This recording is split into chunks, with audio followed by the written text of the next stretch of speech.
Hello नमस्कार सभी को। आज का टॉपिक है अपना इंग्लिश ग्रामर पेडागोजी की प्रैक्टिस सीरीज, जो कि शुरू करते हैं अपना पहला क्वेश्चन, जिसमें कि हम सीटी एस्टेट और जो अपना सीटेट है उसके ग्रामर और पेडागोजी के क्वेश्चन आंसर करेंगे। तो पहला क्वेश्चन है, the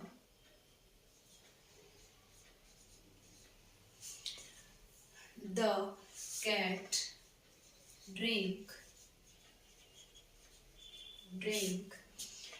dash milk I had। Option है little, second option a little,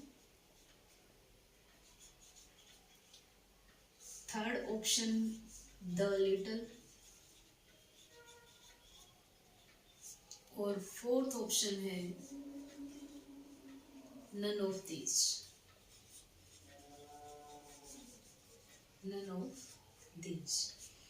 हाँ जी, बताइए कि इसमें क्या है, कि कौन सा क्वेश्चन ऑप्शन में आएगा, जिसमें कि हमारा द लिटल है, जो कि एक पर्टिकुलर यूज के लिए यूज किया जाता है, स्पेसिफिक के लिए यूज किया जाता है। और यहाँ पे अब जैसे लिटिल वर्ड है, ये नेगेटिव के लिए यूज होगा, नेगेटिव सेंस में यूज होगा। ए लिटिल पॉजिटिव सेंस में यूज होगा, यानी कि थोड़े के लिए, इनफ के लिए यूज होगा। और इसमें बिल्कुल भी नहीं की पोजीशन आएगी इसमें, यानी कि कुछ भी नहीं है। और द लिटिल आएगा, जितना भी है वो सारा, यानी कि पर्टिकुलर स्पेसिफिक के लिए इसको यूज किया जाएगा। यानी कि जितना भी मेरे पास था वो बिल्ली ने सारा दूध पी लिया। तो यहाँ पे जो आएगा वो आएगा द लिटिल। तो ये कंसेप्ट है, मोस्ट इम्पोर्टेंट है। नेक्स्ट क्वेश्चन लेंगे।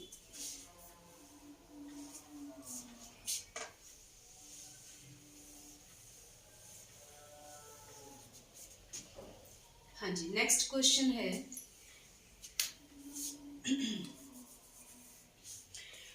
the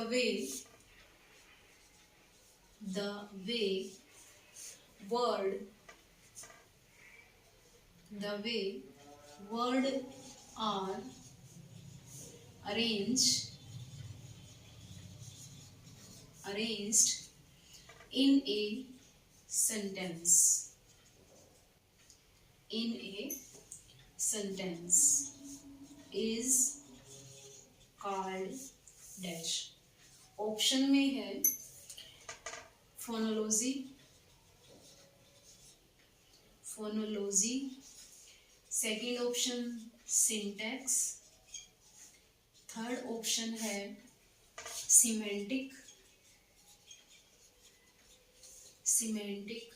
और फोर्थ ऑप्शन है इसमें फोनेम। पूछा गया है कि जो एक तरीका है वर्ड को अरेंज करने का सेंटेंस में, उसको हम क्या कहेंगे। तो अपना जो आंसर आएगा वो आएगा सिंटैक्स, उसको हम सिंटैक्स कहते हैं।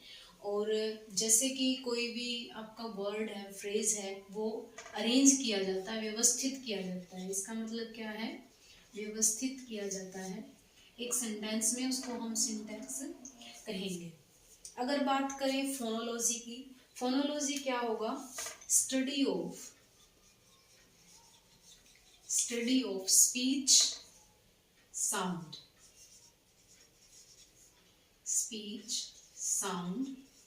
या जिसमें कि कोई भी स्ट्रक्चर से रिलेटेड है, ठीक है, साउंड की स्टडी की जाती है।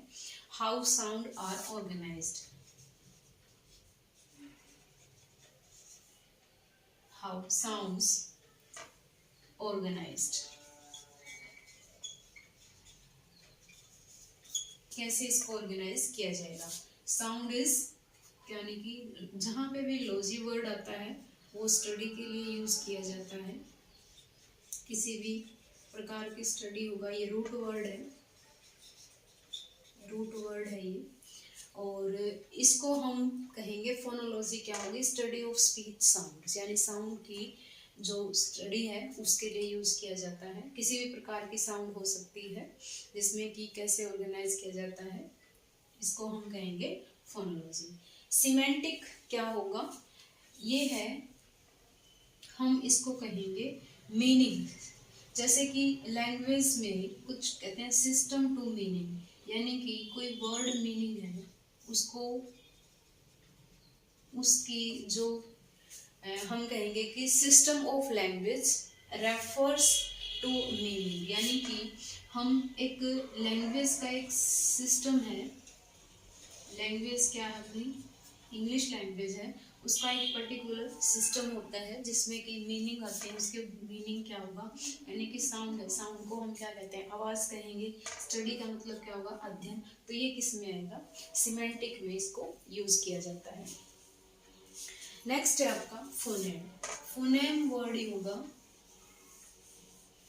फोनेम जो वर्ड है उसको हम बोलेंगे smallest unit of sound, smallest unit of sound, यानी कि साउंड की सबसे जो छोटी यूनिट है उसको हम फोनेम कहते हैं। और जैसे कि हम सिंटैक्स कहेंगे, स्टडी ऑफ सेंटेंस होगा, ठीक है, दोनों के अलग अलग है, ये सेंटेंस का होगा, स्ट्रक्चर होगा, और ये क्या होगा, साउंड की स्मॉलेस्ट यूनिट होगी। फोनेम्स इसको बोला जाता है, smallest unit of sound system of a language, ठीक है, आप यूज कर सकते हैं फोनेम्स का। ये था अपना the way word arrange sentence is called syntax. इसका जो आंसर आएगा वो आएगा सिंटैक्स। नेक्स्ट क्वेश्चन लेते हैं।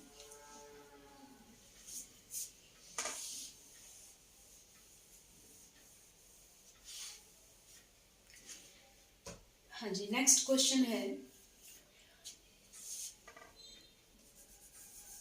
डैश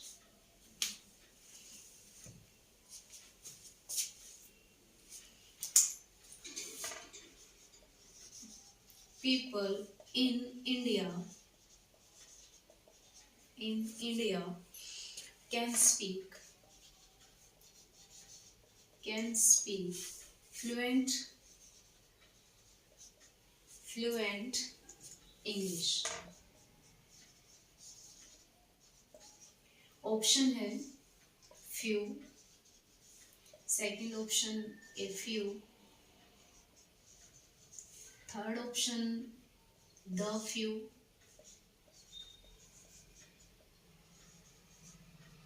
और फोर्थ ऑप्शन है a little। हाँ जी, ये ऑप्शन है जिसमें कि बताया गया कि people in India can speak fluent English. अब जैसे हम यहाँ पे फ्यू का जो कंसेप्ट है वो नेगेटिव के लिए लेंगे, नेगेटिव सेंस में होगा, ठीक है, नहीं में होगा, बिल्कुल भी वो चीज़ नहीं है। ए फ्यू थोड़े के लिए यूज होगा, पॉजिटिव होगा लेकिन थोड़ा होगा, और द फ्यू होगा मतलब पर्टिकुलर रेंज के लिए, पर्टिकुलर मतलब सारे का सारा, जिसको हम कहेंगे द फ्यू। जैसे कि यहाँ पे हमने पढ़ा कि लोग जो हैं इंडिया में फ्लुएंट इंग्लिश बोल सकते हैं। अब क्या है कि एक फ्यू का मतलब होगा कि बिल्कुल भी नहीं है, जो लोग हैं वो बिल्कुल भी नहीं बोलते, ऐसा नहीं है, ये तो आंसर में आएगा ही नहीं। फिर आती है ए फ्यू और द फ्यू में, जो अपना एक फ्यू है ये पॉजिटिव सेंस में, लेकिन इसके लिए थोड़े के लिए यूज़ किया जाता है। तो यहाँ पे हमारा जो आंसर तो ये बनेगा ए फ्यू, क्योंकि कुछ लोग फ्लुएंट इंग्लिश बोल सकते हैं, कुछ नहीं बोल सकते, सभी की कैटेगरी मतलब हम ले सकते हैं कि नहीं वाले भी हैं और बोलने वाले भी हैं, तो कुछ की कैटेगरी में आएगा। द फ्यू का मतलब क्या है कि जितने भी हैं वो बोलते हैं पर्टिकुलर के लिए, तो यहाँ पे हम क्या लेंगे, ए फ्यू वर्ड का यूज़ करेंगे यहाँ पे। और ये जो है जो ए फ्यू है ये किस में होगा, पॉजिटिव सेंस में यूज किया जाता है। मोस्ट इम्पोर्टेंट है ये कंसेप्ट भी। नेक्स्ट लेंगे, नेक्स्ट क्वेश्चन आएगा अपना,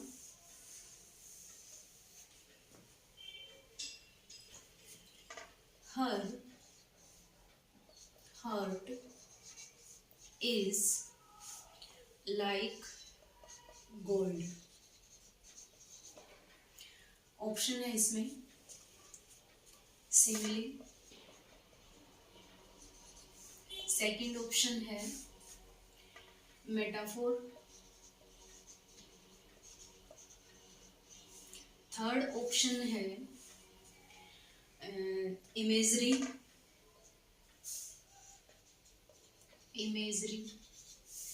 और फोर्थ ऑप्शन है इसमें एनालॉजी।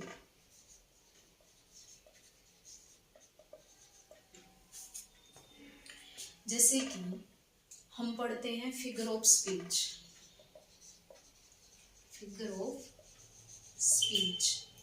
जिसमें कि डिफरेंट टाइप्स के यूज किए जाते हैं। फिगर ऑफ स्पीच में ये फिगर ऑफ स्पीच का ही क्वेश्चन है। अब जैसे क्या है कि अब इस क्वेश्चन का जो आंसर है वो तो आएगा सिमिली, जिसमें कि हम वर्ड यूज करते हैं लाइक, एज, जहाँ पे भी कंपैरिजन किया जाए उसके लिए हम सिमिली, कंपैरिजन होगा टू डिफरेंट थिंग, ठीक है, यानी कि कंपेयर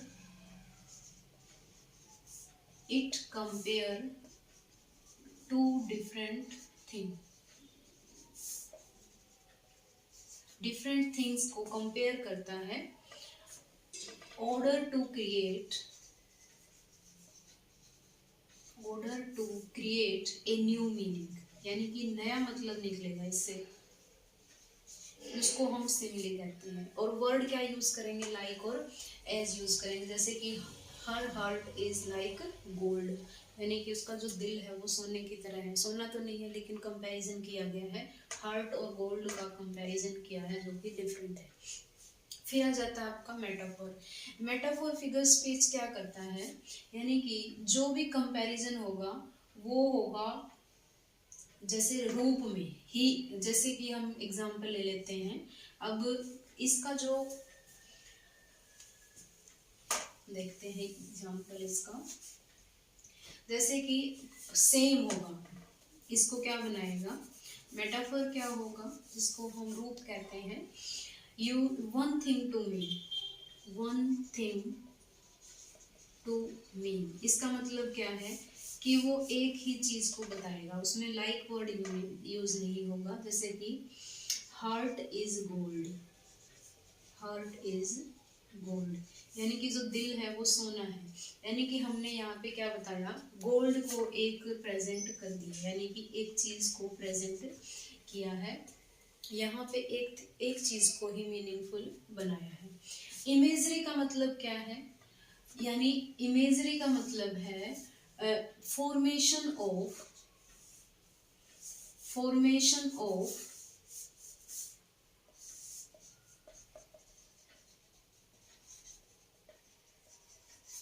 मेंटल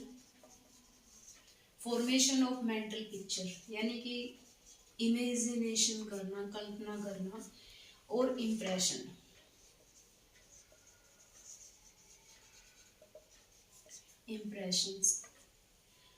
जिसको कि हम किसके द्वारा होगा, क्रिएटेड बाय वर्ड, किसी वर्ड के द्वारा क्रिएट किया जा सकता है, उसको हम बोलेंगे इमेजिनरी, कल्पना से संबंधित होगा। एनालॉजी का मतलब क्या होगा, इसमें कि दो मीनिंग होंगे, अनलाइक थिंग, यानी कि सिमिलर वर्ड ना होके उसके सिमिलैरिटी को बताएगा। एक्सप्रेशन ऑफ सिमिलैरिटी, इसको लिखेंगे एंड एक्सप्रेशन ऑफ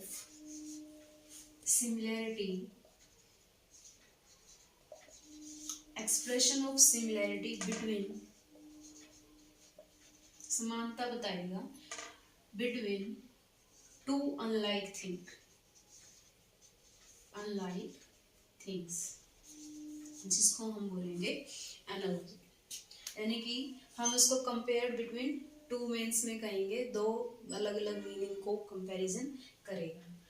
अगर हम सिमिली और मेटाफोर का डिफरेंस करें तो क्या है, जैसे कि ये तो एज के रूप में होगा, वो वही चीज होगी जिसको कि बताया गया है। तो ये कुछ फिगर ऑफ स्पीच थे इम्पोर्टेंट।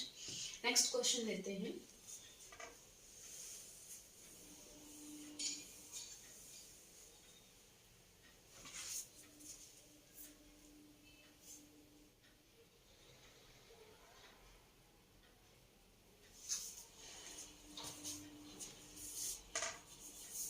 नेक्स्ट क्वेश्चन आएगा, राम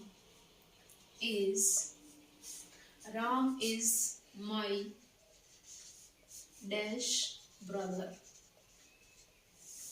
जिसमें कि ऑप्शन दे रखा है Elder, second option older, third option जिसमें बताया गया फॉर्मर,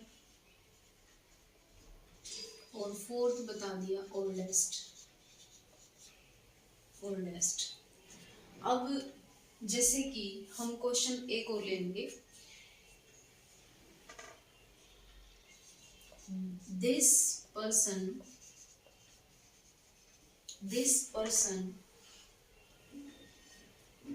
या फिर हम लिखेंगे this is dash person of society, dash person of society. Option है इसमें एल्डर, एल्डेस्ट,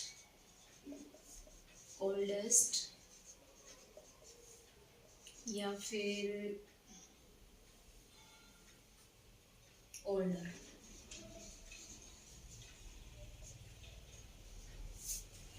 अब दो क्वेश्चन है इसमें,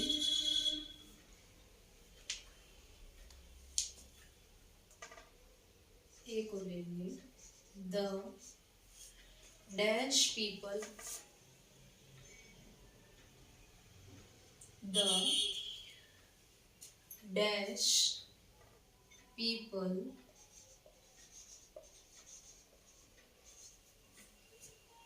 should be respected,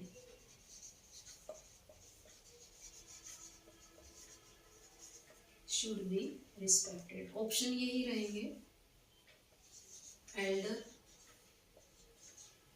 ओल्डर या फिर ओल्डेस्ट, ओल्डर एंड फॉरमेस्ट, फॉर्मर लिख सकते हैं, और फोर्थ है नन ऑफ दिस। हाँ जी, तो यहाँ पे हम क्या पढ़ेंगे कि जो राम है वो मेरा क्या है, ब्रदर है। अब कौन सा है, अगर हम फैमिली के लिए यूज करें तो यहाँ पे वर्ड होगा एल्डर, ठीक है। फॉर्मर होगा नेक्स्ट के लिए, ठीक है। ओल्डर होगा जब बात किसी फैमिली मेंबर की ना होके अदर के लिए यूज किया जाता है, तो यहाँ पे वर्ड होगा Elder. This is dash the person of society. अब एल्डर, एल्डेस्ट ये फैमिली के लिए यूज होंगे, दोनों वर्ड फैमिली पर्सन के लिए यूज होगा। ये आपका क्या होगा, कंपैरिजन के लिए, कंपैरिजन के लिए। अगर बात सभी में से आ जाए तो क्या आएगा, ओल्डेस्ट। सोसाइटी मतलब समाज, जो भी एरिया है उससे रिलेटेड, तो यहाँ पे क्या आएगा, ओल्डेस्ट पर्सन मतलब कि बहुत ही बुजुर्ग, जिसको हम बोलेंगे। अब इसको हम कहें कि dash people should be respected. अब यहाँ पे क्या ऑप्शन में एल्डर है, ओल्डर है, फॉर्मर है, तो यहाँ पे क्या आएगा, एल्डर किसके लिए यूज करेंगे, फैमिली मेंबर के लिए, लेकिन ये तो सभी के लिए बताया गया है, तो आंसर अपना क्या आएगा, older. Older people should be respected. तो ये आपका कुछ कंसेप्ट था जिसमें कि बताया कि एल्डर और ओल्डर या ओल्डेस्ट का यूज कैसे होगा, ये यूज किया जाता है। नेक्स्ट क्वेश्चन लेते हैं। नेक्स्ट क्वेश्चन आएगा इसमें,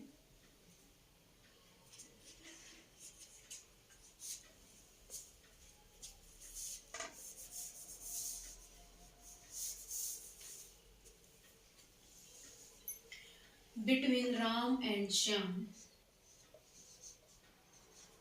between Ram and Shyam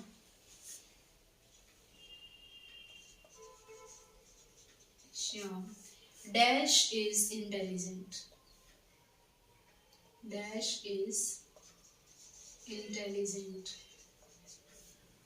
option में है latter, second option latest, third option elder और फोर्थ ऑप्शन ओल्डर। हाँ जी, तो इसमें जो वर्ड यूज करेंगे between Ram and Shyam dash is intelligent. अब हम वर्ड यूज करते हैं लेटेस्ट, किसके लिए यूज करते हैं? न्यू के लिए, अपडेट के लिए यूज करते हैं लेटेस्ट। जैसे कि न्यूज होगी, न्यूज अपडेट, अपडेट के लिए यूज करते हैं लेटेस्ट। ठीक है, तो यहाँ पे वर्ड एल्डर अभी अभी मैंने बताया, ये यूज करेंगे फैमिली के लिए। ओल्डर कंपैरिजन में विदाउट फैमिली, कंपैरिजन यूज करेंगे लेकिन फैमिली का नहीं होगा। लेटर मतलब होता है बाद वाला, मतलब अगर इसमें राम और श्याम है तो ये बात किसके लिए बोली गई है? श्याम वाले के लिए। तो यहाँ पे लिखेंगे हम लेटर का यूज करेंगे। नेक्स्ट क्वेश्चन है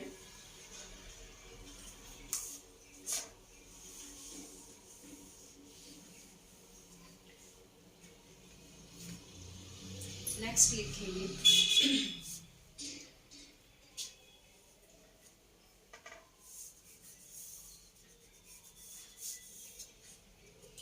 द डैश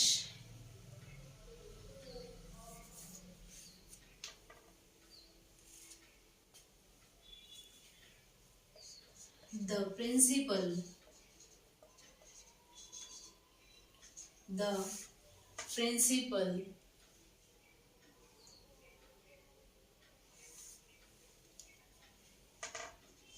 and